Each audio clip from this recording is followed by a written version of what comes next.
Well release হয়েছে Kapil Sharma cinema Kis Kis Ko Pyaar Karo 2, যার প্রথম সিনেমাটি ব্যাপক হিট হয়েছিল এবং এই সিনেমার ট্রেলারও বেশ মজাদার ছিল। কিন্তু একটা সন্দেহ ছিল সিনেমার কাহিনী কি একই রকম হতে চলেছে। সেই দিক থেকে বলবো সিনেমার মধ্যে আলাদা বা নতুনত্ব তেমন কিছু নেই। আপনি যদি প্রথম সিনেমা দেখে থাকেন তাহলে জানবেন এই সিনেমার গল্প ঠিক একই রকম।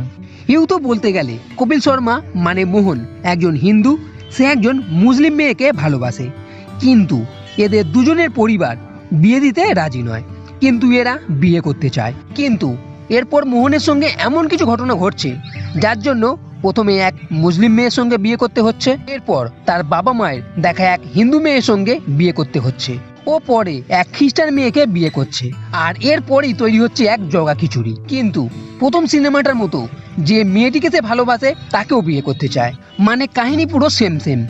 এইবার এই তিনজনকে কিভাবে সামলাচ্ছে? এদিকে একজন পুলিশও আছে যে একজনকে খুঁজছে যে 3টে বিয়ে করেছে, এইবার কি হবে? এই সবের খিচুড়ির জন্য দেখতে হবে এই সিনেমা।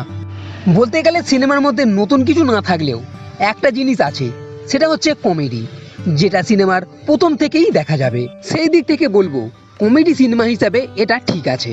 যার কিছু ডায়লগ আছে খুবই মজাদার, আমি খুবই মজা পেয়েছি, এবং কিছু সিন আছে যেমন রক্ত দেওয়ার সময় যখন এক বাচ্চা এই 3টে বিয়ে সম্বন্ধে জানতে পারছে, এইরকমই বেশ কিছু সিন আছে যা খুবই মজাদার। এই সব দেখে আপনি নিশ্চয়ই হাসবেন, এটা আমি বলতে পারি। সিনেমা 2 ঘন্টা 20 মিনিটের কাছে, তবে ফার্স্ট হাফ হোক বা সেকেন্ড হাফ তেমন বোরিং সিন দেখা যায়নি। পুরো সিনেমা আপনাকে মাতিয়ে রাখবে। তবে এটাও বলবো প্রথম সিনেমাতে যতটা হয়তো কমেডি আপনি দেখেছিলেন ততটা কমেডি এই সিনেমাতে নাও থাকতে পারে।